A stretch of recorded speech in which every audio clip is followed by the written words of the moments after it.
Oh shit.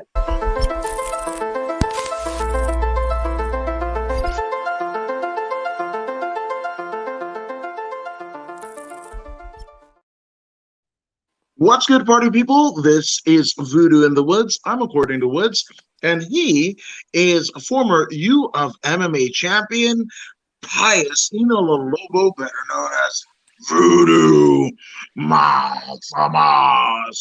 And this weekend, we will have Mackenzie Dern against Mariana Rodriguez as a headline event. Anytime there is high level women's mixed martial arts or anything, especially a headline, it's amazing. So shout out to both the women, but yeah, everybody's good. A lot of fights, a lot of amazing people.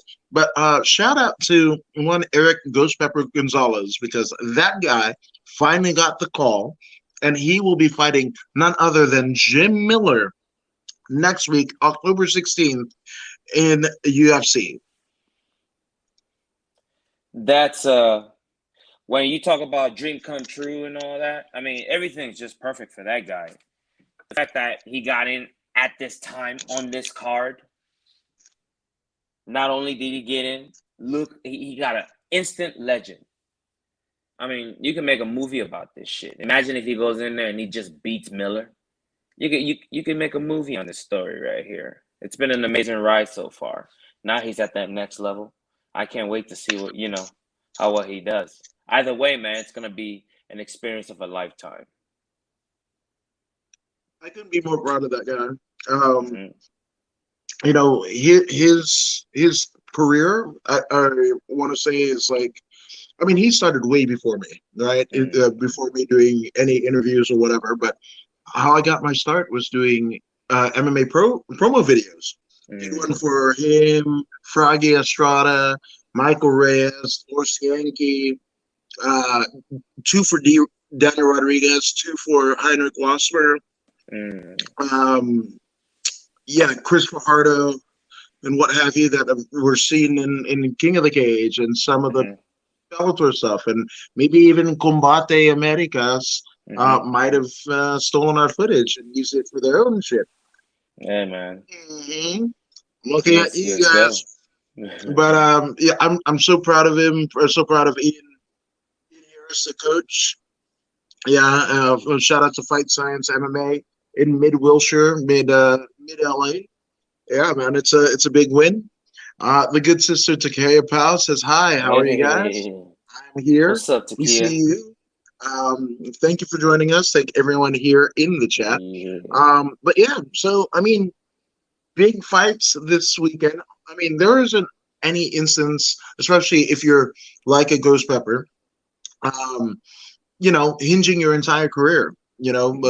Mm-hmm. 5, 3, 2, 5, 3, 10 years worth of acumen and honing your skills for this moment. So every fight is a big fight, and then more so than this Saturday. So you want to take the first fight, good sir?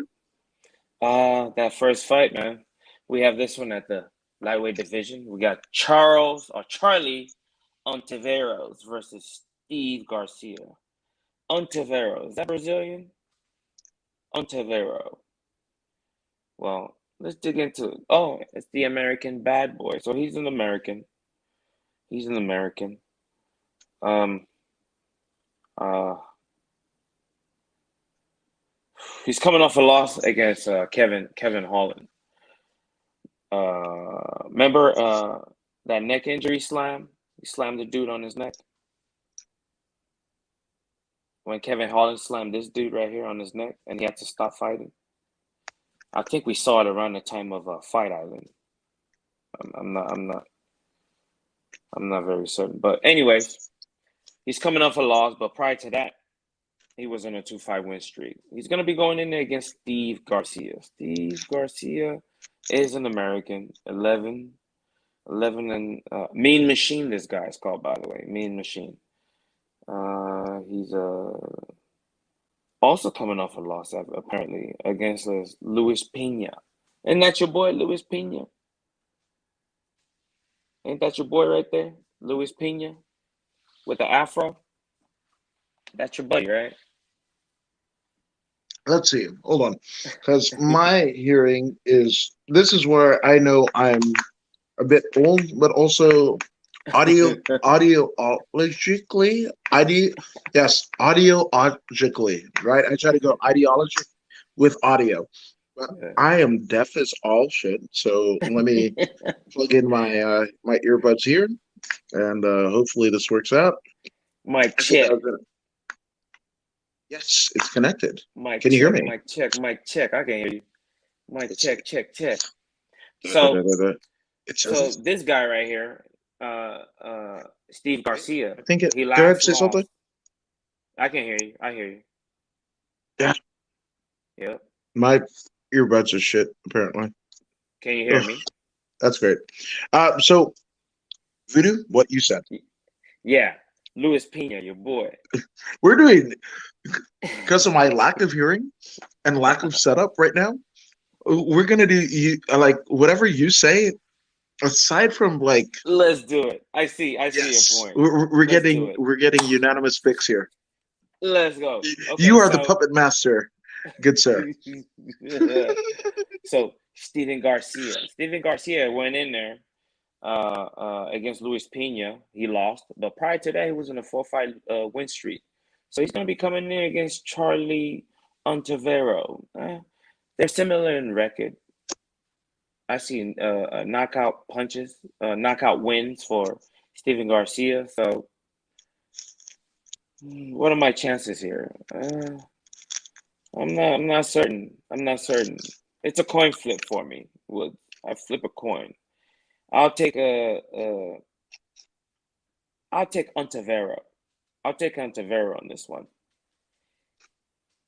Charlie Ontiveros. I got Charlie Ontiveros. Since it's a coin flip, you take Steven Garcia. Agreed. Which I just gave In and Out the greatest like a promo that they could ever have. Like, fuck what I could say. It's just like eating this amazing everything that the confectionery, not confectionery, that's sugar, but like just all of the wonders of a double double with the animal style fries. That's what we're doing. That's how I'm filling my pie hole. So shout So out it to In shall and be Out. written. So it shall be written. So it shall be done. Why not? And our second matchup, we are at the 115-pound division. Lupita Godinez makes her return to the octagon.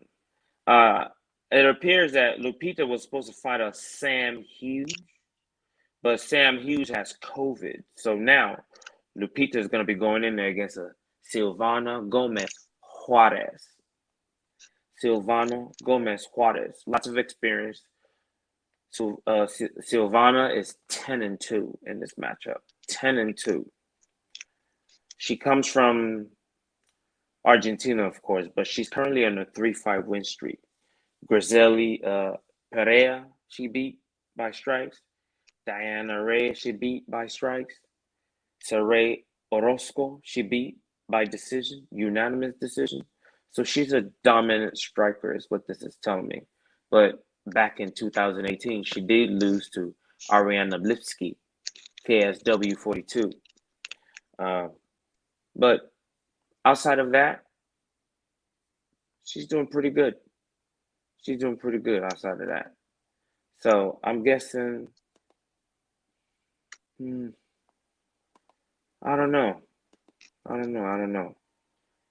I'm not 100% on this one. It's a tough one because the experience factor and Lupita. I mean, Lupita is an excellent fighter herself, though. That's the thing. See, these fights are very, very difficult to call. It's a subtle card. It's low key. It's a low key type card. The matchups are pretty awesome, but it's not one of those big, huge cards. You would expect a fight like this on a big, huge card, but because these are like underdogs, but they happen to be dogs themselves. So you're gonna get a good maybe uh, uh, Yeah. lower card here. So I'm gonna go with Lupita. Even though Silviana Gomez Juarez uh, has a 10-2 record, I'm gonna go with Lupita. I'm choosing Lupita. I got Lupita for the second match. I got Lupita. Okay, 100%. Okay. All right. The missus has got hmm, the emoji, the wondering emoji. She's probably wondering why I'm not in the living room doing this very podcast in the studio where I normally do it. But shit got squirrely. Flights will happen, and LAX was a mess. So, honey, I'll be home soon. That's what I'm saying. Please, what did they say in the Motel 6 commercials? Please leave the light on for me. I'll be home. Yeah, I'll be home definitely before Christmas. But That's yeah, what's up. so second match, same deal. Mhm. And but you mentioned the experience factor, Voodoo. Mhm. That is Mhm. one thing that I hope um, um, that won't be in play when Jim Miller faces Ghost Pepper Gonzalez October 16th, Saturday, October 16th from the UFC Apex. Mhm. Uh, Hopefully that just doesn't happen. But Mhm. Jim Miller's a tough, tough dude. Obviously, look how he wrapped up. Was it Roosevelt Roberts, right? He kind of, Yes, it was yeah, Roosevelt just Roberts. snatched his leg up. Roosevelt is like a brown belt in jiu-jitsu, whatever. Just snatch Roosevelt Roberts up in like Mhm. less than a minute. So Jim Miller is nothing to play with. Nothing to You play know, with. Kind of like yeah. how Wu-Tang Clan ain't nothing to play with. Jim Miller ain't nothing to play with either. But it is what it is. So Charlie Ontiveros, Lupita. Now we got Charles Rosa versus Damon Jackson. Charles Rosa is a name that's rung loud recently. The Boston Strong, that's his nickname. So one thing I know about him is he's got good boxing. The last person we saw him beat was Justin Janus. I don't know if you remember, Justin Janus bet his purse on himself, and then he lost. Not that it's funny that he lost. It's just it is what it is. But prior to that, this fella here, Charles Rosa, lost to Derek Minor, but he beat Kevin Aguilar. He lost to Bryce Mitchell, unanimous decision. But he beat Manny Bermudez. So Shane Burgos, he lost to. He's been in there with some, even though he has losses. He's been in there with top of the line fighters. Top of the line fighters. He's got good experience, is what that tells me, Charlie Rosa. But then he's going in there against a Demi Jackson. Demi Jackson is no pushover himself.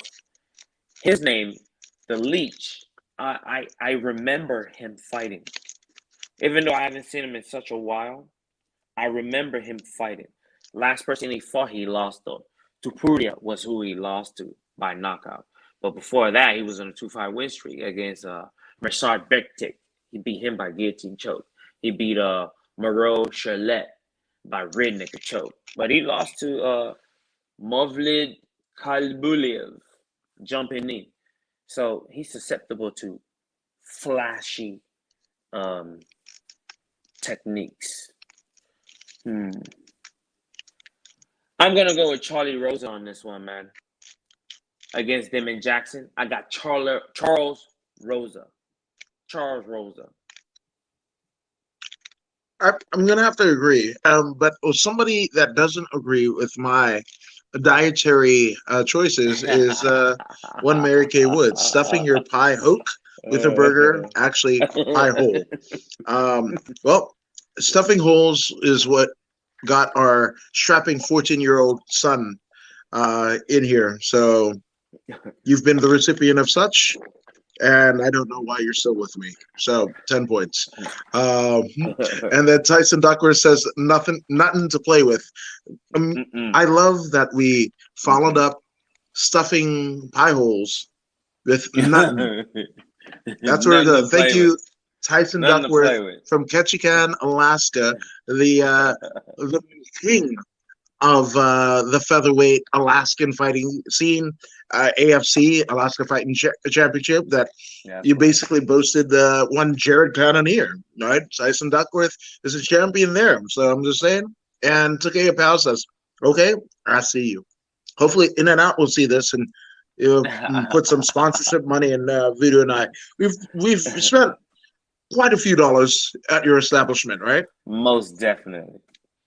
And I owe you guys In and Out too. I haven't forgotten too. You and Shaman Steve. So we need to make that happen. Well, so we got third fight. Yep. So we go with Charlie Rosa again. We're standing on the left side. Now we move straight into the heavyweight division, 265 and above.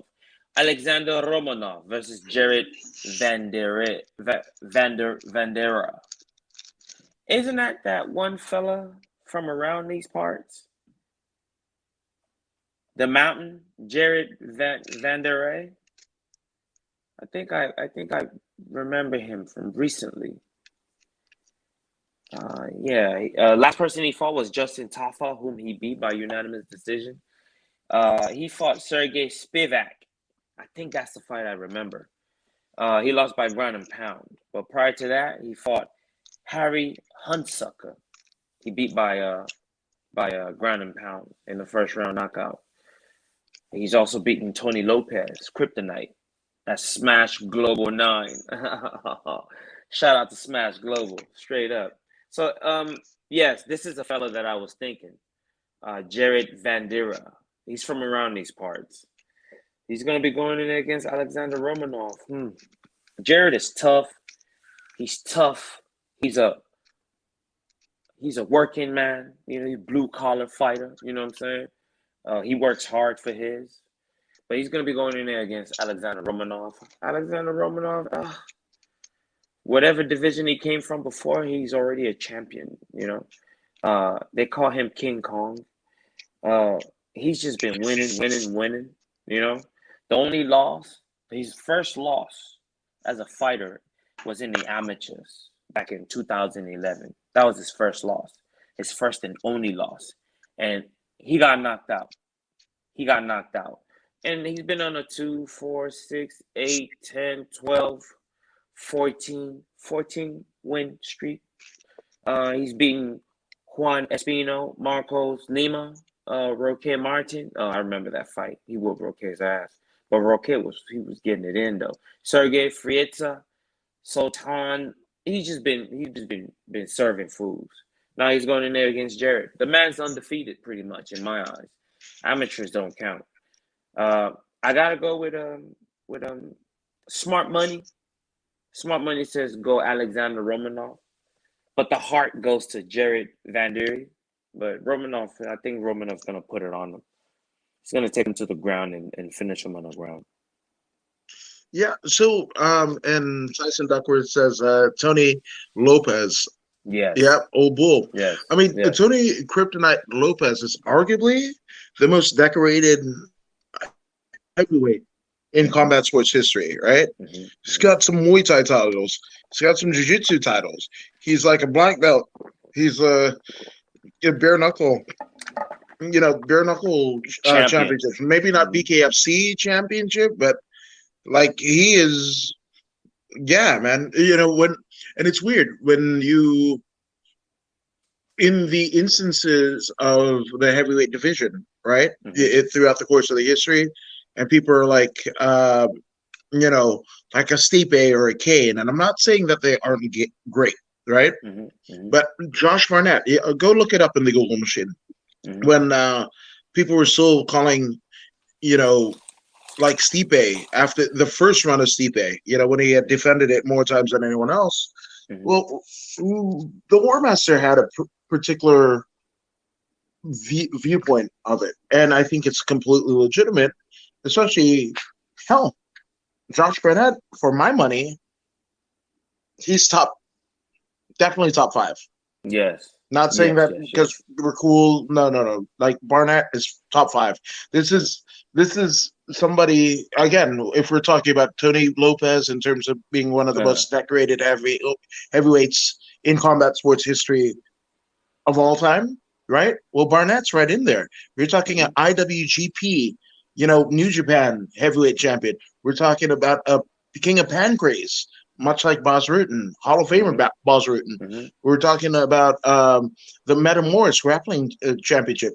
a black belt in jiu-jitsu, a purveyor of Billy Robinson, catch wrestling, right? From Wigan, England, right? Mm-hmm.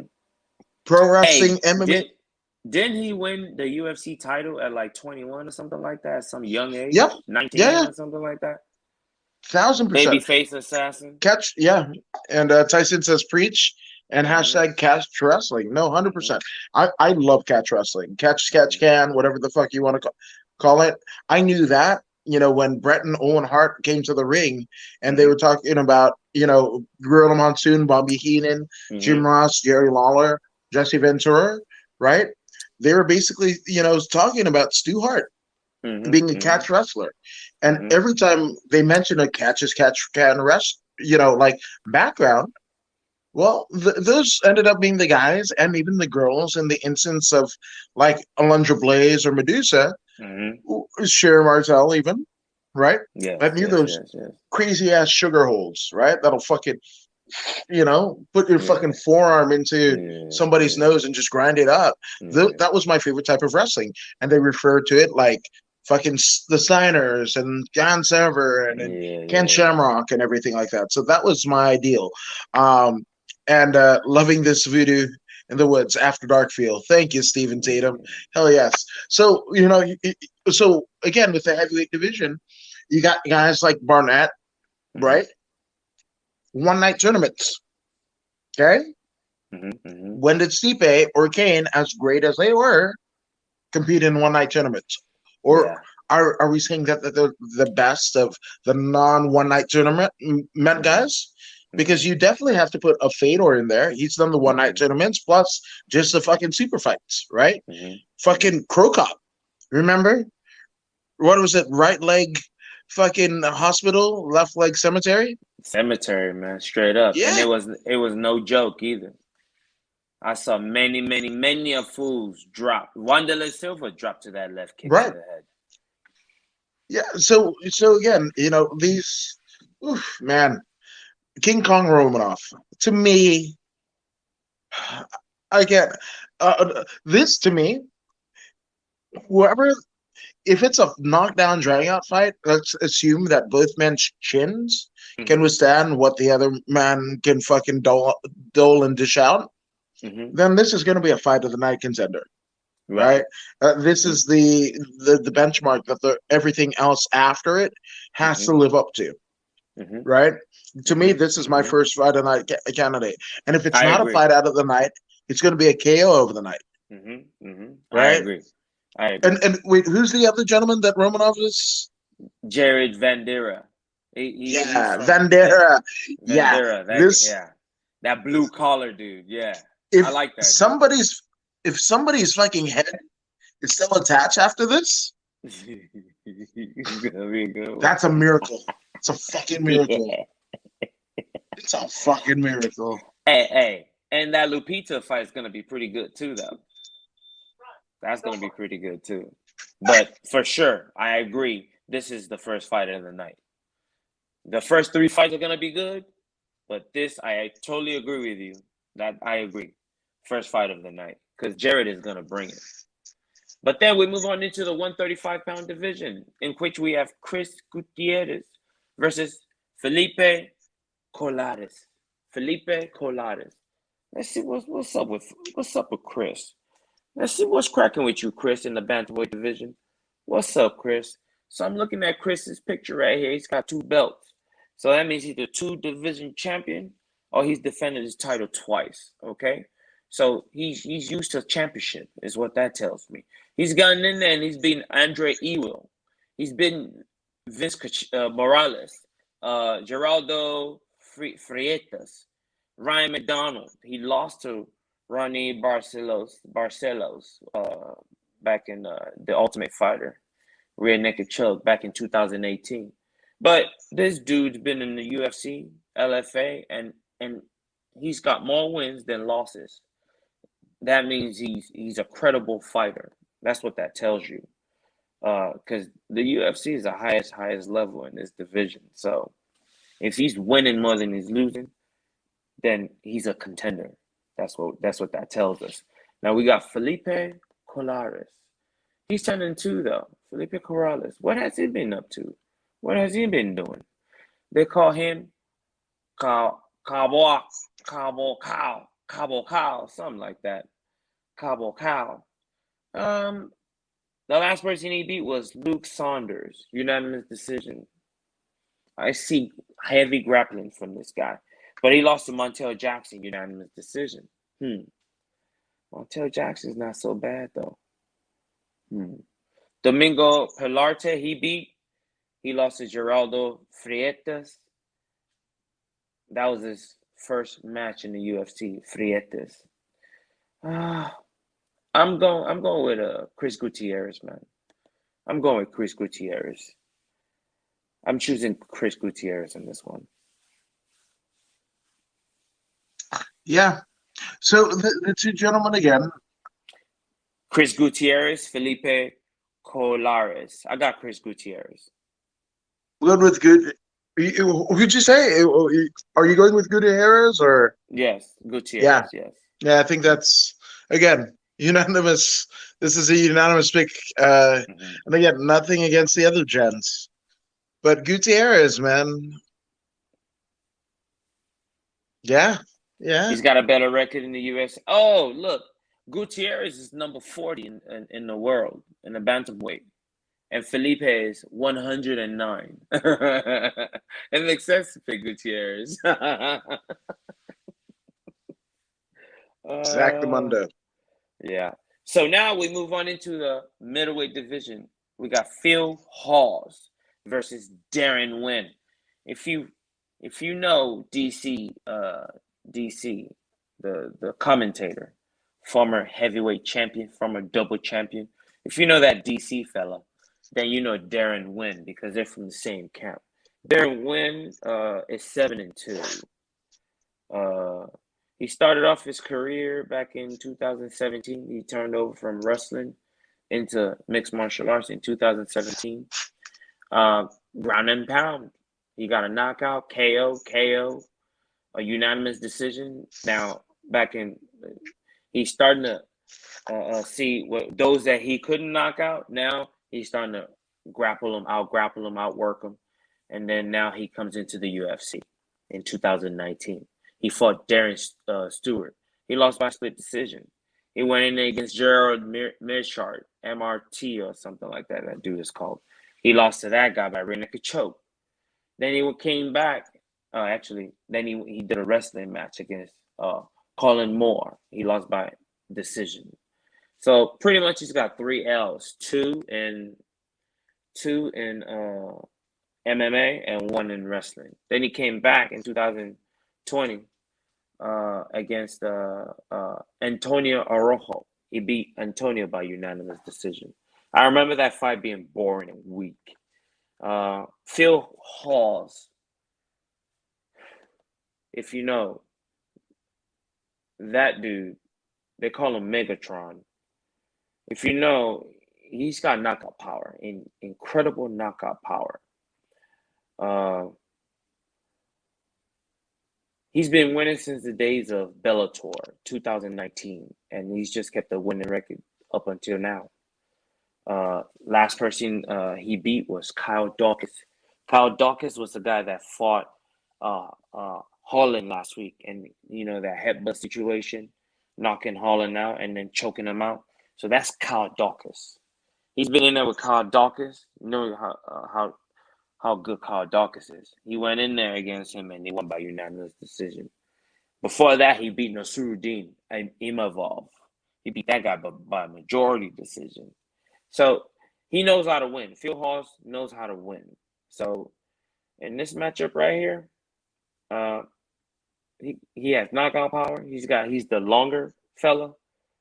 I'm going with Megatron to win this one. Phil Hawes, Megatron. Same. Yeah, Phil Hawes. Same. Sorry, Darren Wynn. I mean, it ain't nothing personal. You made such a compelling, not argument, but stating of the facts that I am a small town simpleton from a small village called San Francisco, California. Raised in Inglewood, and again, your intellect far superior, far surpasses. So how am I going to match that? I'm not going to. Yeah. So agree unanimously. Hey, then we move on into our seventh fight in the 125. I believe that's the strawweight division. 125-pound. Oh, flyweight actually. My bad. Flyweight. We got Maria Agapova. Maria Agapova. Maria Agapova comes from what do you call that country? Kazakhstan. Maria, born in Kazakhstan, now living in Coconut Creek, Florida, right? Her last fight, she fought Shannon Dobson, in which she lost. But before that, she beat Hannah Cipher, Maria Santos, Alexa Connor. She lost to Tracy Cortez. So she loses the big fights so far. Shanna Dobson, yeah, I will say that's a big fight. Shanna Dobson is very good. So now she's going in there against Sabina Mazo, Colombian Queen. I've seen Shannon Basil fight before, and I don't believe I was very impressed. The last fight she fought, she lost to Alexis Davis. But before that, she beat Justin Keesh. She beat JJ Aldridge.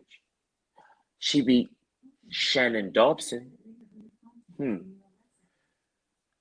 Who knows what's going to happen here? But the fact that she's beaten Shannon Dobson and Shannon Dobson has beaten Maria Agapova swings heavily to Sabina Mazo in my eyes. But they're both 9-2. You know, I'm going to go with Maria Agapova because I've seen that situation before. Just because she beat you doesn't mean you can't beat her. So I'm going with Maria Agapova. I think it's going to be a good match. But I'm going with Maria Agapova on this one.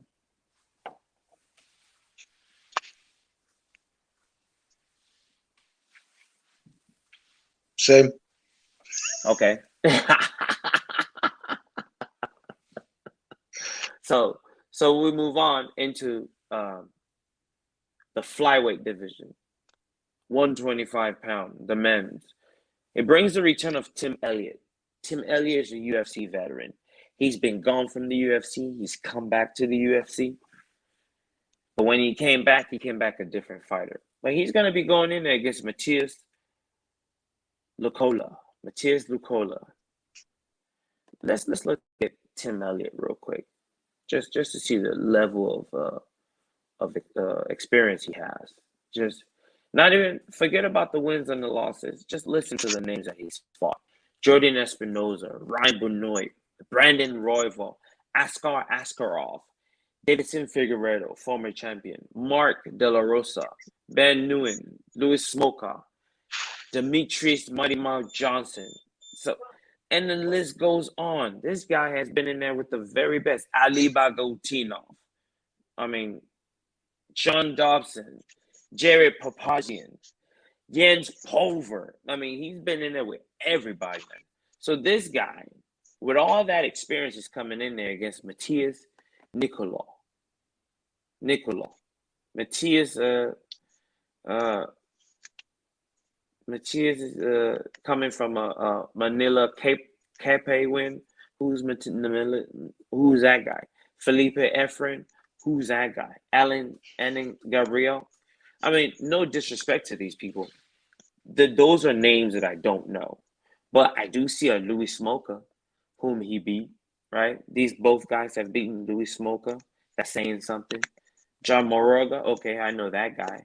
Okay, so he's fought a couple of named people, and he's beaten them, actually. So, I don't know. I don't think I could go against a UFC vet, man. I like Tim Elliott. I like his style. I like the way he fights. So I'm going to go with Tim Elliott on this one. Tim Elliott. And how does it happen? Tim Elliott is going to out-grapple him. Matthias is going to want to do some jiu-jitsu. Tim Elliott is going to initiate jiu-jitsu defense. by wrestling him. He gets out of there by split decision. Okay. I like it. Let's go with it. And now we come to the ninth fight in the co-main Event of the evening. That's Actually, right. let me tune up my vocalizers. This is the co-main event of the evening. You know what I'm Okay, saying? go for We it. have Randy Brown versus Jared Gooden.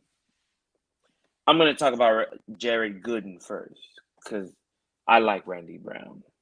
So Jared Gooden, 18-6, night train. I'm on a night train. Night train. He comes in there and he takes your head off if you let him. He beat Nicholas Stoze right cross, knocked this block off in the first round. But he lost to Abubakar Nurmagomedov.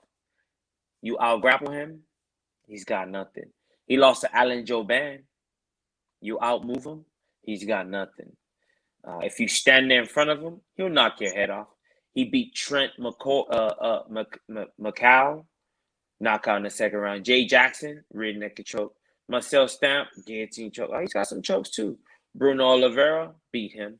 So the guy goes for the kill, man. He's got lots of finishes. Lots of finishes. Lots of unanimous decision. He's either going to dominate you or he's going to knock you out early. Dr. Stoppage, he beats people down. That's what we have in Jared Gooden. And then now we go again. And it's Randy Rude Boy Brown. Randy Rude Boy. Rude Boy. Rude Boy born in Massachusetts. So Rude Boy, last person we saw him in there against was Alex Oliveira, the black cowboy from Brazil.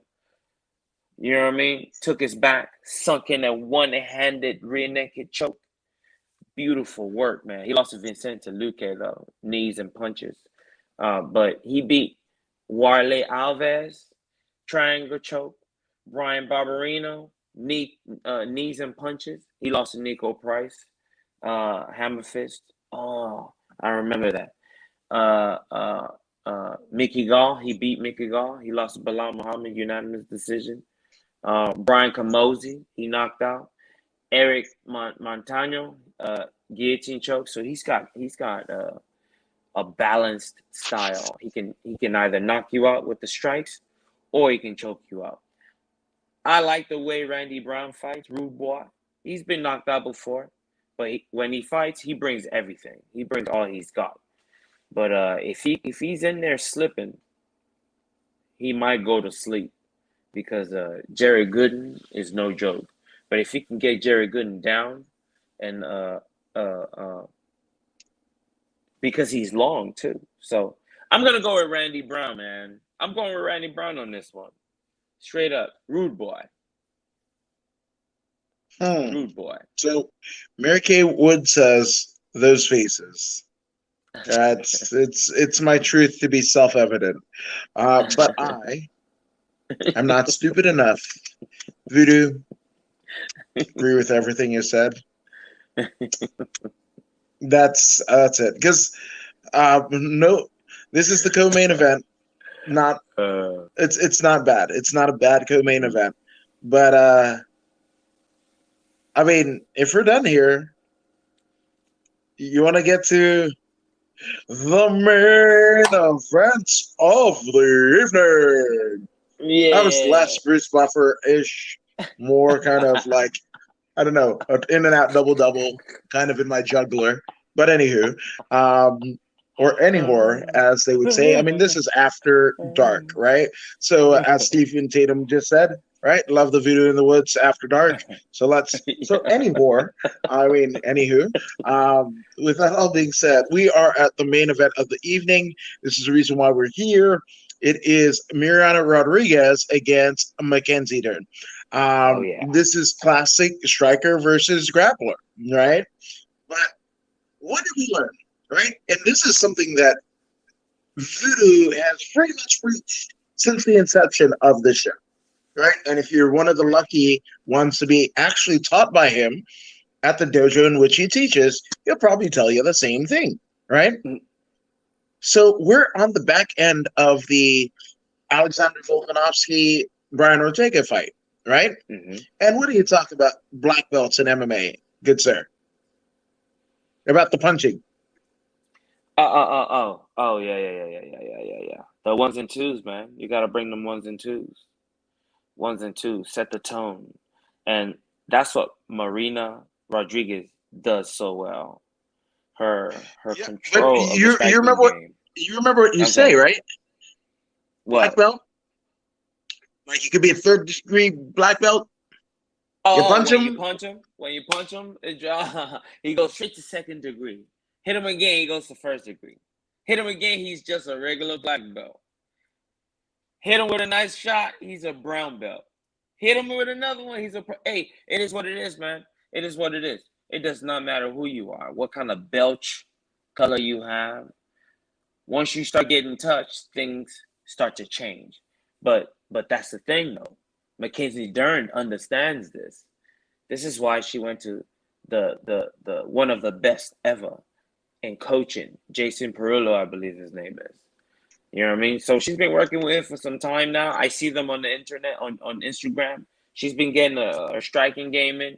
She spars with a lot of the girls that you know, Little Monster and those type of girls. She spars those guys all the time, and she's out there doing her things. The boxing has improved, and if a Mackenzie Dern improves her boxing, it makes her jiu-jitsu that much more dangerous.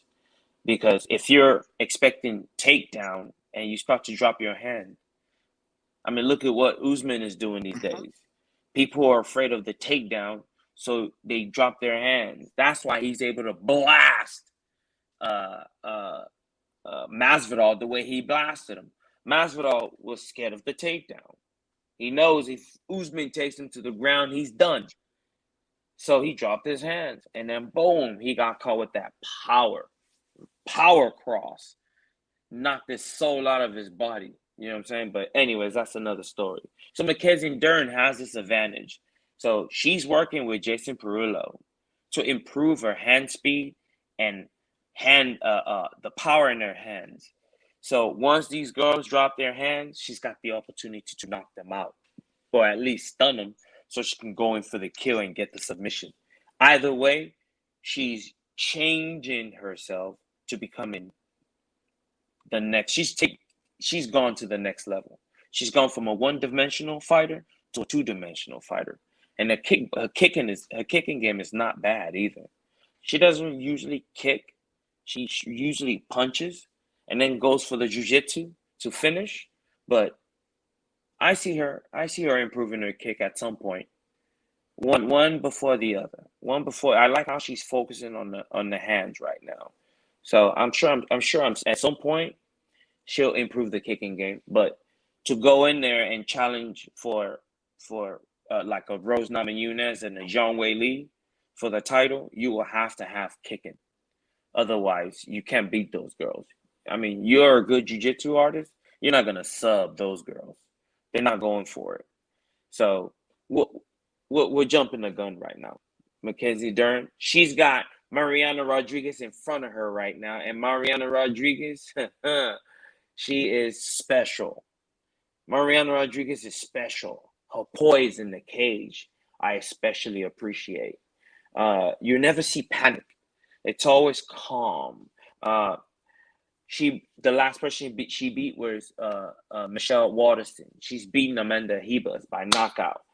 She lost to Carla Esparza split decision. Tisha Torres, she beat. Jessica Aguilar, she beat. Randa Marco, she beat. Maria Oliveira, she beat. Amanda Torres, she beat. She's beaten some credible fighters. That tells you just how good she is. She lost to Carla Esparza because Carla Esparza is an excellent wrestler. Excellent wrestler. She wasn't really dominated. She was out wrestled. She wasn't like beat up while she was on the ground. She was out wrestled. She was controlled on the ground, which is significant. Now, does Mackenzie Dern have that wrestling prowess to control Marina Rodriguez on the floor? I don't think so. I don't think so. I don't think her wrestling is that great. I think Marina's takedown defense, hip strength, will be significant in this particular matchup. Yes, yes. I sense a huge upset. I sense a huge upset coming up. Marina is next for a title shot. She's gonna springboard off of Mackenzie Dern just because her striking is so good. I love her striking, hands and feet. You know what I'm saying? The way she does. And Carla Esparza wasn't able to finish her. She lost by split decision. That means Marina was also had a 50-50 chance of winning that fight. It just so happens that it went to Carla Esparza. You know what I mean? When they were standing, she was clearly beating Carla Esparza, which is why Carla Esparza initiated the takedown, kept her on the ground, which is smart. You know, high IQ, excellent wrestling. Why not use it? Right? Michelle Watterson tried to take her down, didn't work. Amanda Ribas, another jiu-jitsu ace, she just got knocked out real quick. But she couldn't take her down either. Nobody can take her down. Mackenzie Dern is great. Excellent jiu-jitsu. When she has you on the ground and she has you clamped up, you're done. But I don't think that's going to happen. I think it's going to stay on the feet. It's going to stay on the feet. And if I know Marina like I know her, she's going to manage that distance very well with the ones and twos. She's going to fight moving backwards while sticking her opponent, while moving backwards. She has that ability. People are going to be shocked. But I'm not surprised, like the Diaz brothers will say, if she goes in there and she toe tags Mackenzie Dern in 4. Okay. Now, did you mention about Mackenzie Dern training with at Ruka with Jason Perillo? Yes, I mentioned it. Yeah, I mentioned it. exactly. Yep. So, one maybe uneducated folk that would say this is a classic striker versus grappler. Right. Can't say that. You can't say that. I think especially we know what happened with Volkanovski and Ortega, right? Yeah. And Perillo, that's the guy who is going to make sure that Mackenzie Dern is as close to the total package. I'm not talking Lex Luger, but she might torture rack the shit out of everybody in that division because, again, obviously her jiu-jitsu is pronounced. It's world class. It precedes her. Right? That's the fact of the matter. Her dad is a legend. Like, I mean, so much so they must have. His parents, Mr. and Mrs. Diaz, must have known their fucking kid was going to be great. You know why they? Why? You know what they name him? What? Megaton. That sounds like a fucking transformer. Yeah. Megaton Diaz is Mackenzie Dern's father, right? Somebody who's, by even Joe Rogan's estimate, his fucking fingers are almost like gorilla fingers, just because of how many gis and lapels he's used to choke people. How many? He's a fucking assassin, that guy. And his daughter is Mackenzie Dern, and she's gonna rip your fucking face off. Now again, Mariana Rodriguez, awesome in her feet. There is a reason why they're giving these two a main event slot on a fight night. This is not because somebody drew the last straw or anything like that. And again, look what just got announced. Like within a week of this, right? You have and Voodoo mentioned it earlier. We have Sam Page Hughes, right? Former LFA strawweight title contender, right? And you remember the whole deal with the strawweight, right? So it's I believe it's Little Monster and Sam Hughes, right? For the title. Sam loses to Little Monster, right? Little Monster's the first strawweight champion, Mm-hmm. right? But Mm-hmm. Sam actually gets picked to go to the UFC first, right? And then Yep. you've got Yep. Lupita, who basically beats beats Vanessa, a Little Mm-hmm. Monster Demopoulos, Mm-hmm. right? Mm-hmm. And Demopoulos gets a Dana White Contender Series slot one, Mm-hmm. Mm-hmm. and then yet again, and then but now she is officially with the UFC, right? Mm-hmm. And then you Mm-hmm. got La Fiera, the Venezuelan, uh, who's now the champion, right? Mm-hmm. Mm-hmm. And like she's there, and I believe it was just announced that she's fighting Dana White Contender Series. So There you go. I mean that strawweight deal, right? And so that's on the undercard. That was a week away, right? And that's is that the only other female fight on the card, the women's MMA fight on the card? There's three. There's Lupita Godinez Yes, right. versus Lupi Silvana Godinez Juarez. and Sam Hughes. So Silvana. Sam Hughes and Lupita, and then the main event. No, Sam Hughes is out. She's got COVID. Okay, I'm sorry. Mm-hmm. So I'm So mistaken. Lupita, Silvana is taking this fight on short notice. Silvana Juarez is going to be fighting Lupita. And then you have Maria Agapova versus Sabina Right. Mazel. Okay. Yeah. And You're then right. and then the main event. Right. So with that all being said, right? I mean, it's an 11 fight card, right? Mm-hmm. 10 And now. assume, huh? Is it 10 10? now. Oh, 7? Oh, 10. Okay. Mm-hmm. So assuming nothing goes squirrely away in tomorrow, we get a full 10 fight card, right? Mm-hmm. And 3 of those spots are female fights, right? So it's a pretty good time to be alive. And if you're training in any, or just a supporter of female sports, combat sports in general, this is an amazing night for you. But going back to the main event, right? Mm-hmm. So Perillo has guided guys like Michael Bisping, right? And now has Luke Rockhold, right? When he's not splitting time in between, aka Florida and Ruka in Costa Mesa, right? Mm-hmm. Jake Ellenberger towards the end of his career, and none other than current Bellator featherweight champion Chris Cyborg, right? Yes. But Cyborg is, I mean, yes, she thinks she might be a brown, if not black belt in jiu-jitsu, but we don't know one move that in the jiu-jitsu arsenal that Chris Cyborg has pulled off in competition. We know her to beat the fuck out of people. And one of the reasons why we know her to do that, especially in this season of your career, right?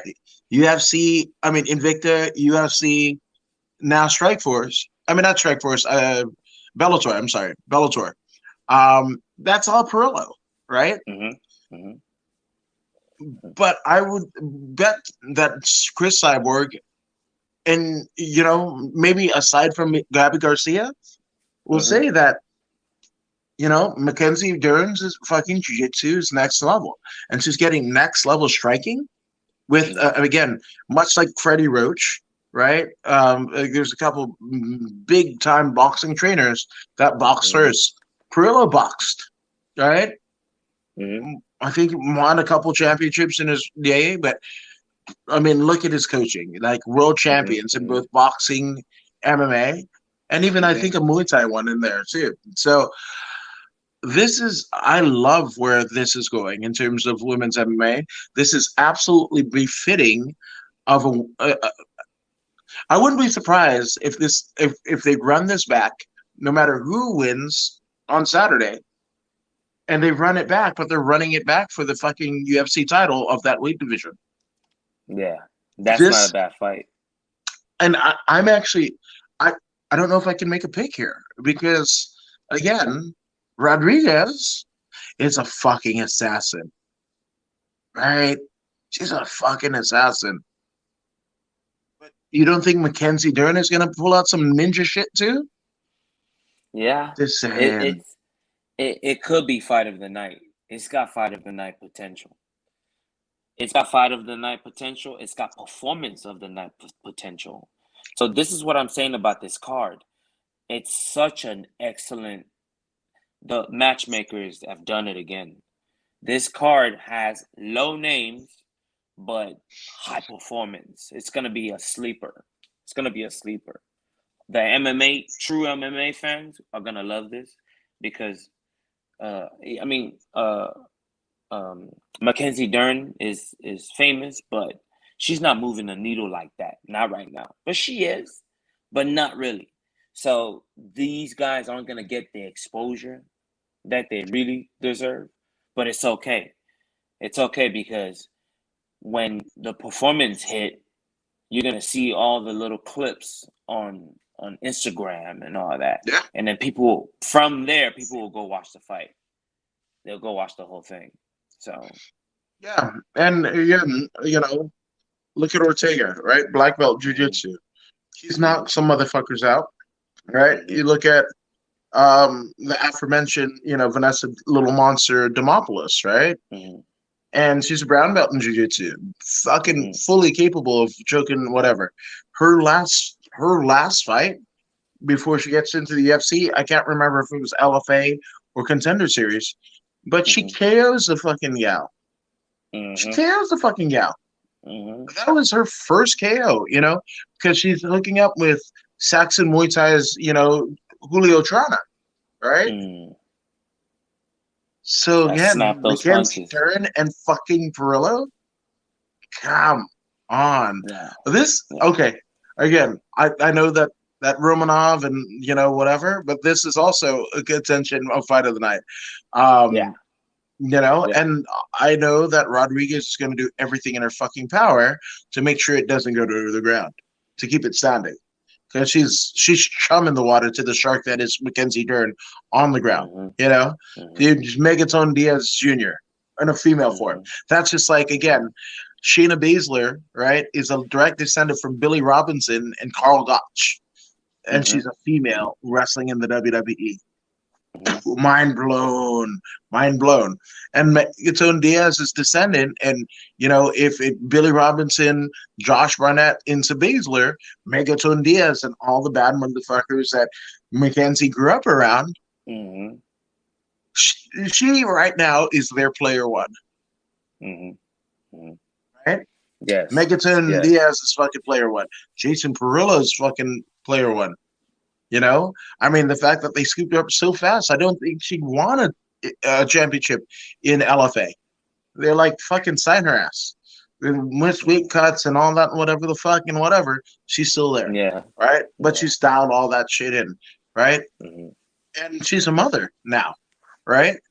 And what do they say about mama cubs? You don't want to fuck with them. They'll rip your fucking face off. Yeah. Hey. This is why this upset is gonna sting. It's gonna sting. Marina Rodriguez is gonna pull it off, man. She's a sleeper. Watch. She's a sleeper. I don't see her losing. I just don't see her losing. I don't see Marina losing at all. I don't know why. I look at her. I seen what she can do. I just don't see her losing this fight. Maybe she's gonna get knocked out, or maybe she's gonna get choked out. But I don't see her losing. I got Marina. If not unanimous decision, it's gonna be knockout. No, 1,000%. Yeah. So, as somebody that loves all of MMA, but specifically women's MMA, because again, theoretically speaking, where the guys were like a Dan Severn or the young Diaz brothers or BJ Penn, right? A lot of Frank Shamrock, right? The reason why they go fight in Japan and what have you, because the UFC don't believe the narrative, folks. The UFC wasn't paying as much as a fucking one night tournament in Japan, even if you lose, right? And you could be gassed to the gills, right? So with that all being said, right, women's MMA, even now that, there's been Misha Tate's, and Misha Tate has returned, Ronda Rousey, fucking Gina Carano, Chris Cyborg, right? I still think that women's MMA is almost kind of where men's MMA was in at least maybe the late 90s, early 2000s, right? Some people know, some people don't. I mean, again, when I was driving for Uber, total disclosure for folks, when I was driving for Uber here in LA, I picked up people from WME Endeavor. Okay. And I told them what I did. They're like, you must be an actor. I was like, no, I'm a interviewer and podcaster for MMA. They're like, what is that? And then I was like, the UFC. I mean, you would think, right? Parent company, they'd know what the fuck they bought, or at least, so at the very least, you're like male clerk Larry or whatever, right? And you see a UFC logo in one of a fucking group email that you got blind copied on, right? Nope, motherfuckers that at least this is 2018. Motherfuckers that work for the company, the parent company of the UFC, don't even know what the fuck UFC is. Okay? Show me the money. Okay? Right? So I say all that to say these moments like this Rodriguez, on a 10-fight card, 3 of them are female. Remember, 11 years ago, outside of one of the Hollywood restaurants, when Ronda was fucking ripping people's arms off in Strikeforce, right? He was asked point blank by a TMZ reporter, are we going to see women's MMA in the UFC? He's like, hell no. Within a year, he has 2. And then within a year of that, within 2 years, he has 4 divisions. And they're top draws, all of them. And this is no different, So kudos to both ladies. And the crazy thing about Mackenzie Dern, she's married, she's got a kid. She's good with her parents, her mom and dad, right? And still wants to fucking fight. She doesn't have to, technically. She's got a big enough thing that if she just did jujitsu, she'd be okay. But she's doing that. And when you've got a happy and content motherfucker that wants to unceremoniously turn you into a pretzel or punch your fucking face off because Perillo's the one that's selling her to. It's a rough night, man. It's a rough night. But just as whatever, that aesthetically appeasing face of Mackenzie Dern could go into mincemeat. Because we saw it with Ortega. He fought a valiant fight, and them not shit talking Ortega at all. That's a good brother. Every time I've been around him, he's cool. All the cockiness most people say. I kind of see it, but I don't. Like he's, But the other thing about Ortega, he's shy, right? But Ortega got. I mean, his fucking face was mincemeat. It was fucking ground beef after fucking Volkanovski. And that's why I'm never all the shit that I was saying about fucking Volkanovski being like just not funny, not entertaining. Well, that whole fucking season of The Ultimate Fighter, right, where with Ortega and Volk were coaches, it seemed to fucking bring something, a light of fire under Volkanovski's fucking ass, right? But he's now one of the most. It was night and day. He's one of the most dynamic strikers and jiu-jitsu practitioners. You remember how many fucking times that Ortega had him in the weird whatever and he popped right the fuck out? He got out of the triangle. Yes. The death triangle too. Guillotine. Death. Like Death Gracie triangle. Like their fucking logo is a G, but it's really a triangle, right? That's the Gracie logo. And you got out of literally their fucking signature move. The thing that's on the logo, you got it with one of the most heralded disciples of such, right? So I'm just saying, man, so that could happen, right? That could happen where the fucking jiu-jitsu person, in this instance, fucking Mackenzie Dern, could get punched the fuck out. It's a Mike Tyson, punch out. Indeed, man. Indeed. Right? Like they say, styles makes fights. Styles make Yeah, fights. So I fucking love this site. I can't wait. I even more so. I can't wait to talk to you sometime Sunday to fucking rehash this. So, but before we go, did you see AEW on Wednesday? mm-mm. What happened? Dude, Junior Dos Santos, uh, Oh, was it right. Austin Vanderford, uh, Trey Van Ace Zandt? Van Zandt. Mm-hmm. Yeah. I don't know if Arlovsky was there, but definitely Dan Lambert. Mm-hmm. Um, but yeah, dude, like Junior Dos Santos is about to have his fucking first match at the pay-per-view Nice, against Jericho. nice. Nice. So he's been working. That's good. That's it. Oh man. Jericho is a very good lead in the ring. He can carry him. He can carry him good. You know what I mean? Yeah, man, I love it. Just make that fucking money, guys. Guys Yeah. and girls Yeah. and what have you. Get Make that paid. fucking money. If it comes through MMA, it comes through boxing, it comes through jiu-jitsu, it comes through pro wrestling, right? That's again one of the reasons why I do the interviews and podcasts like I do, right? Back 5 years. Didn't make a whole lot of money doing it, but it's to make sure that you feel comfortable with me, right? And then the next person who interviews you, like a Rafa Sparza or an Amy Kaplan or Tom Albano, or so there's so many great Gabriel Gonzalez, right? John, Jim Crassus, Joey the Bull, and Dondo, right? We're all here as your tutors because when those Megan O'Leary's and the Luke Thomases and the Brendan Schaubs and the Joey Diaz and the Jimmy Smiths and all that, the fucking Jimmy Smith, the fucking cornerstone, Jimmy Smith and Sean Wheelock, fucking Bellator. They were the Rogan and uh, Mike Goldberg, right? They were the Rogan Goldie of Bellator, right? They called all of those great fucking what's his name? Michael Chandler versus Eddie Alvarez. The Wow. rise of what's his face?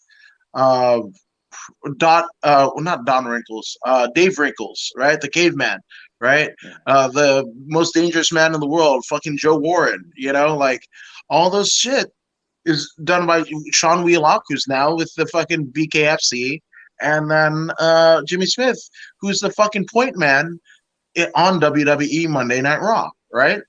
So if they can fucking do it, the announcers can fucking do it. Uh-huh. What the fuck are you doing? Now, it's something that the coaches won't tell you about or what have you. But I mean, not everybody has a coach like Dan Lambert, where the owner of the fucking gym is like, I love wrestling. Let's make you guys some money there. And look at what it did for Colby Covington, right? You got That's true. Masvidal over here fucking throwing the Ben Askren knee at motherfuckers, at Jericho. Mm-hmm. So again, make your money, right? Get as Yeah. comfortable with this camera. Whether it's guys like Voodoo and I, gals like Alex Weddington, or Amy Kaplan and Blanca Garcia, and just there's so many great interviewers, not just here in Southern California, but the world over.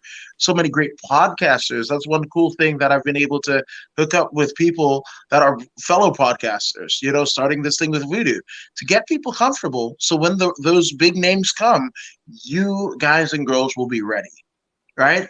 To make Sure. as much money as feasible possible, take as many sponsorship as feasibly possible. So then, I mean, again, Kat Rocky, who just signed a contract to go to Dana White's Contender Series, but her husband Stephen Pat Rocky, he was saying he was pulling in four figures as an amateur, Mm. four figures, which is anywhere from 10, but all the way up to $99,000. That's five figures, right? So somewhere in there as an amateur versus now, that was 10 years ago, versus Mm. now amateurs, at least here in Southern California, in all of California, really, you're getting paid. I mean, you're paying to fight. You're paying your coaching, you're paying your fucking medicals and everything like that. Mm-hmm. Mm-hmm. You're going to be five figures in the hole. right? Yeah. So that's why we do what we fucking do, to hopefully get you comfortable with attaining some sort of persona. That could just be you. Sell some t-shirts, have people follow you on Instagram, fucking start a podcast of your own. Do Instagram, Facebook lives, do everything. Do everything you can to make sure that people know who the fuck you are. None of this bullshit about I don't I only have Instagram, I don't have Twitter, I don't have Facebook. Facebook is for mom. Well, guess what? There's a billion fucking people on. How many people lost their shit on what, Monday or Tuesday, when Facebook, Instagram, and WhatsApp went down? It was a fucking conniption. And if you're saying it wasn't, you're fucking lying. Sorry, folks, you're fucking lying. Most people lost their shit, but then there was people that were just like, I don't need this shit, and deleted the app, whatever, because of the fucking whistleblower. But in any event, right? Make your fucking money. So I'm proud of Junior Dos Santos, Jorge Masvidal, Austin Vanderford, Dan Lambert. Dan Lambert is one of the fucking best promo guys right now. You know, again, look at what I mean. They ran almost the exact same fucking angle in Impact Wrestling, and who was the beneficiary of that? Oh, one Colby Chaos Covington. So right. I'm just saying, make your motherfucking money, man. But speaking of money, and we are about to cash out. But thank you guys for joining us here at Voodoo in the Woods. Voodoo, where can they go ahead and find you on the interwebs, good sir? YouTube, Instagram, Facebook page, Twitter, Voodoo Maximus, all day, every day. Yes. And I'm According to Woods, and you can find me at all of the places in the interwebs, for the podcast on Facebook, YouTube, and Twitch, as well as dumb shit memes that I will probably make your mother ashamed of you for laughing at. So 10 points. That is my promise.